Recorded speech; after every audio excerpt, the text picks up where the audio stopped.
ஐயா வணக்கங்க. உங்கள் பேர்? பெருமாள். பெருமாள். இந்த பனமரத்துப்பட்டி ஏரி அடிக்கரையில் எத்தனை வருஷமாக இங்கே இருக்கீங்க? இப்போ ஒரு 50 வருஷமாக இருக்கிறேன். 50 வருஷமா? 50 வருஷமாக இருக்கும். உங்களோட இளமை காலத்தெல்லாம் இந்த ஏரி எப்படிங்க இருந்துச்சு? அப்போ கொஞ்சம் விவசாய மில்லு கம்மியாக இருந்ததுங்க. இப்போ விவசாய மில்லு நிறைய ஏறிடுச்சு. அதனால் ஒன்றும் கண்ட்ரோல் பண்ண முடியல. ஏரியை வந்து ஆழப்படுத்தணும். எல்லாம் மண் அங்கேருந்து தண்ணி அடிச்சுட்டு வந்து எல்லாம் மேடு ஏறிடுச்சு.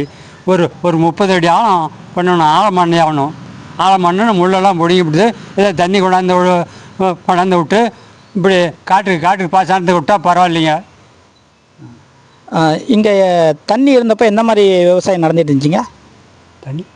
தண்ணி இருந்தப்போ எந்த மாதிரி விவசாயம் நடந்துட்டு இருந்துச்சு? தண்ணி இருக்கும்போது நல்லா இருந்த விவசாயம். அப்போல்லாம் தண்ணி இருந்தது ஏரியில். இப்போ தண்ணி இல்லை, காஞ்சி போச்சு.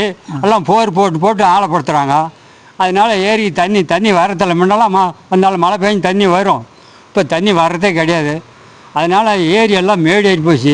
ஒரு 30 அடி ஆழம் ஏரியை வந்து எல்லாம் பள்ளம் பண்ணணும். பள்ளம் பண்ணிவிட்டு விவசாயம் எல்லாம் பிடிங்கி எடுத்து தண்ணி பாசனம் கொண்டாந்தோம்னா இப்படி கேட்டுகளை விடலாம். அது அந்த மாதிரி பண்ணால் பரவாயில்லைங்க.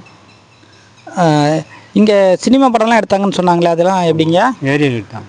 என்ன படங்க? எப்படி? முதலாளி படம் SSR. ஆ, அப்போ எடுத்தேன். அதில் மாமரம் மங்களாவில் அதில் எடுத்தாப்பு. SSR முதலாளி படம் எடுத்தாங்க.